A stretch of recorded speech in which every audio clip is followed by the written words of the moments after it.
Metal art has got to be one of the most durable forms of art we know of, and perhaps some of the most cumbersome to make, as some people so naively suggest.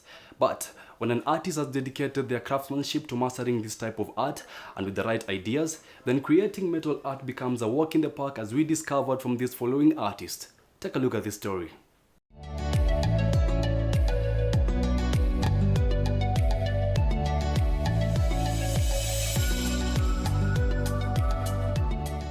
My name is Alan Sibor Yuki. Sibor is my artistic name that many people know me by.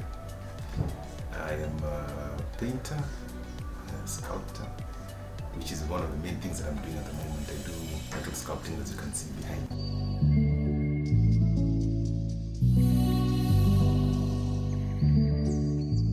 Okay, if we're specifically talking about the metal sculpting, it's been probably more than 15 or so years that I've been doing this. But I started off with my brother. My brother is also an artist, and that's where I picked up a lot of the skills that you see me doing now. I come from a very artistic family, and I've been doing this now on my own for more than 10 years. Right from the beginning, I did art in school, and I went on to study graphic design, which again has helped me, be able to design some of the things that you see. But a lot of it I learned as we were working together. Yeah, that I must say, I must give him a lot of credit for that. That is where creativity comes in. That is where you further your skill. You don't just leave your skill up to a certain point. So I began to just explore with different ideas, and having looked around and seen what other people do, I wanted to do something slightly different. I wanted to create images that represent us as Africans.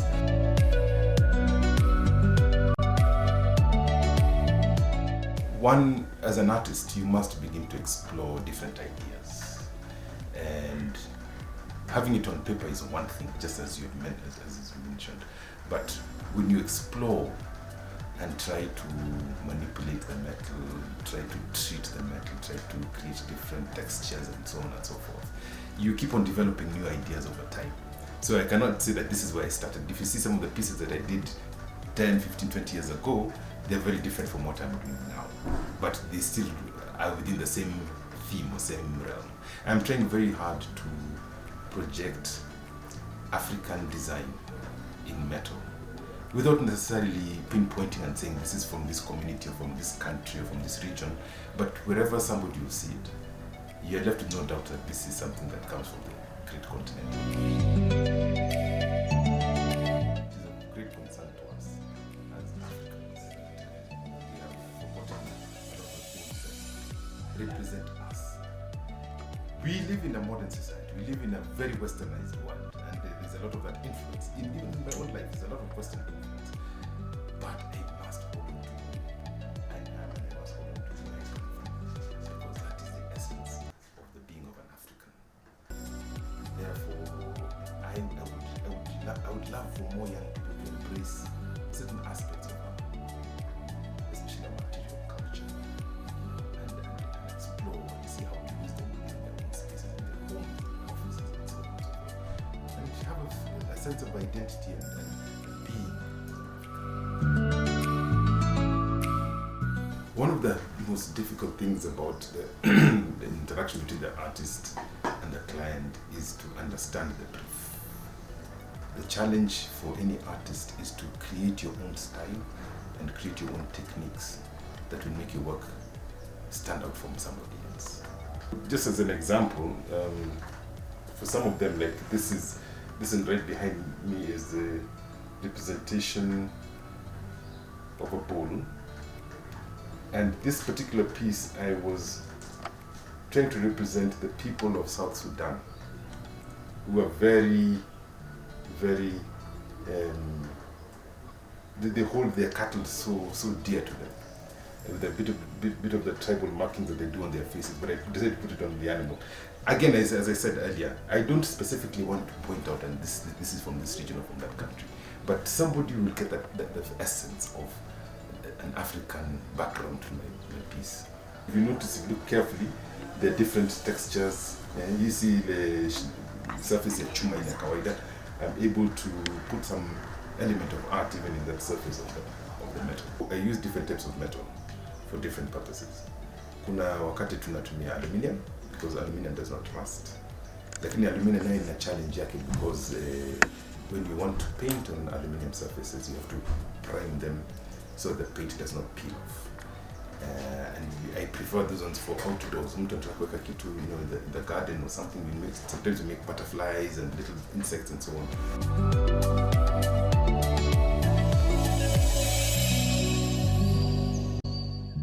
COVID has been a blessing in disguise for me.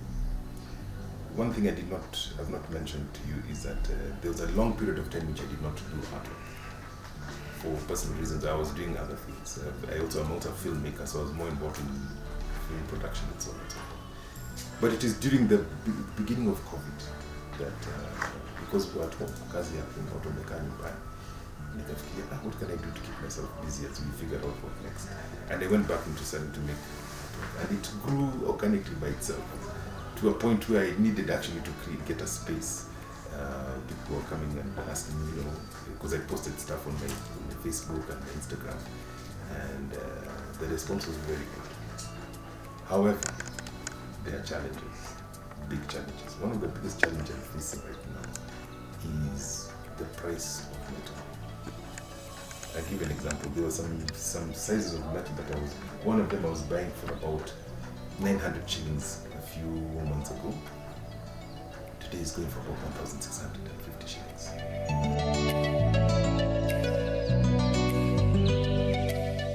One of the strengths of an artist is to work with other artists. I know that people want to work in isolation. I'm one of those people who really enjoys having other people around me. I have people to assist me. We do a lot of welding. We do a lot of painting. We do a lot of grinding. Just the normal things that any metal artist or metal worker, somebody who creates even doors or windows and anything would use. The difference is that instead of using the regular shapes and designs, I have decided to go into things that are more organic, more fluid, more natural in shape. Our country has a shortfall in employment. Many of our young people, one of the idea that they need to find office jobs, formal employment. But I can tell you for a fact that out here there are things somebody can do and earn a decent living. So for example, I have a young man here, we work with him. He's just very young, just started recently.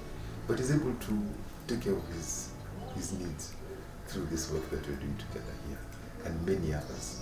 In the chain of production of a piece, there's so many people I go through. There are guys I will buy the material from, there are people I'll buy the paint from. Some of them are very young people. There are people who will do the transport for me. Kwa hivyo hata hii kazi tunafanya, from one piece I've given, you know, some small amount of employment to so many people along the line. And therefore, I would encourage any young person who wants to pursue artwork to pursue it with diligence, to be very serious about it.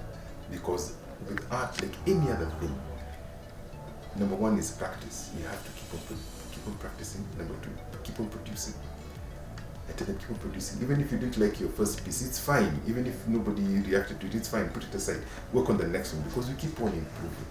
Nobody should expect instant fame or instant recognition. But there's a point at which somebody will stop and say, I like what you're doing. There's been a big change in terms of the mentality or the attitude of especially our local people. I can tell you for a fact that most of the artwork that I make, I sell locally. Ni chache sana nimeweza kuuza nje. Nyingi tunauza tu hapa. Because people can begin to appreciate and say, oh wow, you mean somebody just around here can produce something like this? I am Alan Sibor Koyugi. You can find me on Instagram at Sibor Koyugi. On Facebook, Alan Sibor Koyugi.